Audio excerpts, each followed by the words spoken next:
Stany Zjednoczone rozpoczną wycofywanie części swoich wojsk z Rumunii. Centrowi Demokraci 66 wygrali wybory parlamentarne w Holandii.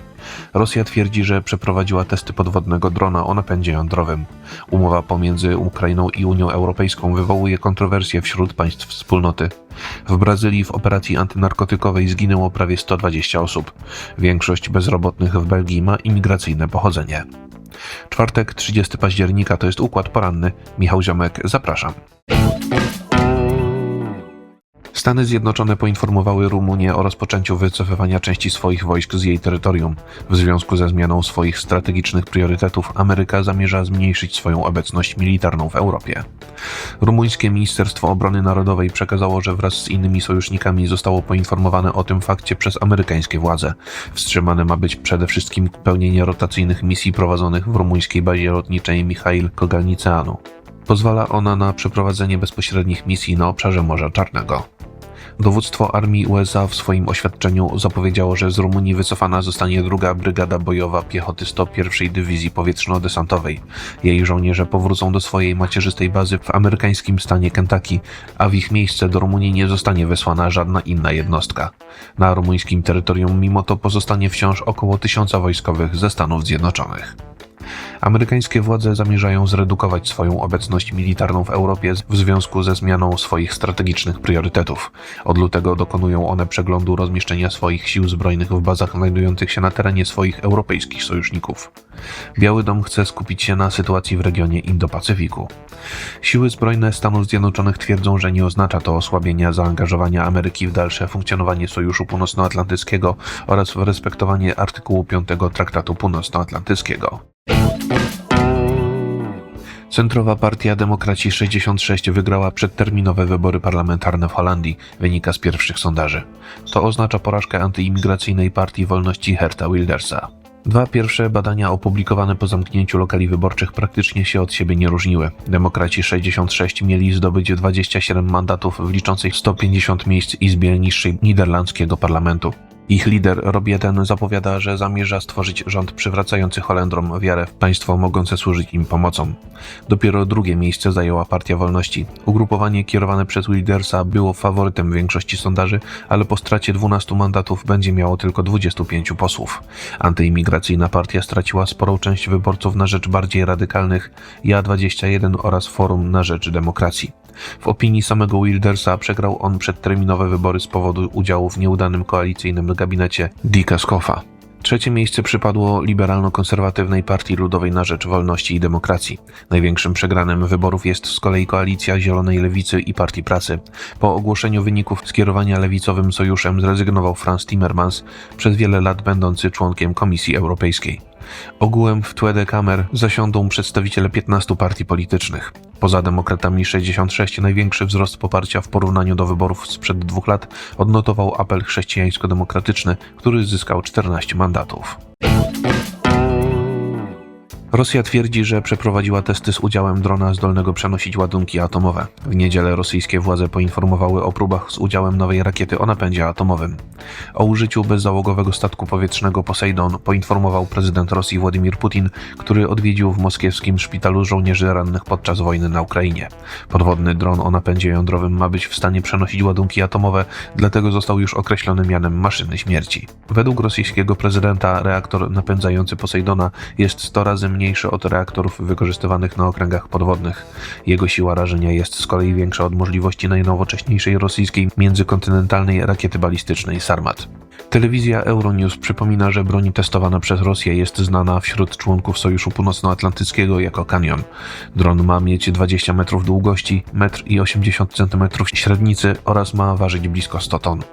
W ostatnią niedzielę rosyjskie wojsko pochwaliło się testem rakiety Burjewiestnik o napędzie jądrowym zdolnej przenosić głowice nuklearne. Kreml uważa podobne projekty za kluczowe z punktu widzenia swojej strategii bezpieczeństwa narodowego. Test Burjewiestnika został skrytykowany przez prezydenta Stanów Zjednoczonych Donalda Trumpa, który w poniedziałek wezwał Putina do zakończenia wojny przeciwko Ukrainie. W środę w życie weszła umowa o wolnym handlu pomiędzy Unią Europejską i Ukrainą. Porozumienie według telewizji Euronews spowodowało rozłam wśród państw członkowskich wspólnoty. Na mocy umowy podpisanej 13 października będzie kontynuowany proces liberalizacji unijno-ukraińskich relacji handlowych. Dokument zastąpił poprzednie porozumienie zawarte przez Brukselę i Kijów przed 9 laty. Nie wszystkie państwa członkowskie Wspólnoty Europejskiej zamierzają pozwolić na swobodny eksport ukraińskich produktów rolnych. Polska, Słowacja i Węgry nie chcą znieść nałożonego wcześniej embarga na wwóz towarów z Ukrainy. Komisja Europejska ma obecnie pracować nad rozwiązaniem spornych kwestii. Uważa ona, że nowa umowa handlowa jest korzystna dla obu stron i powinna doprowadzić do dalszej integracji Ukrainy z Unią Europejską.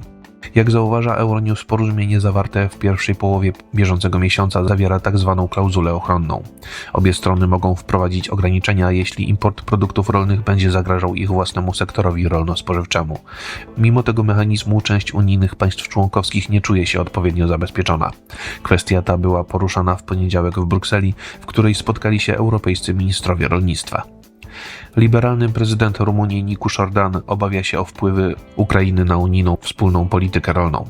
Duże ukraińskie koncerny rolno-spożywcze w porównaniu do rolników z Unii Europejskiej nie muszą w tej chwili spełniać wyśrubowanych norm produkcji.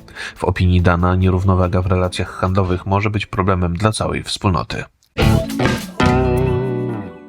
Co najmniej 129 osób zginęło w antynarkotykowej operacji przeprowadzonej przez brazylijską policję. Liczba ofiar starć w fawelach Rio de Janeiro może jeszcze wzrosnąć.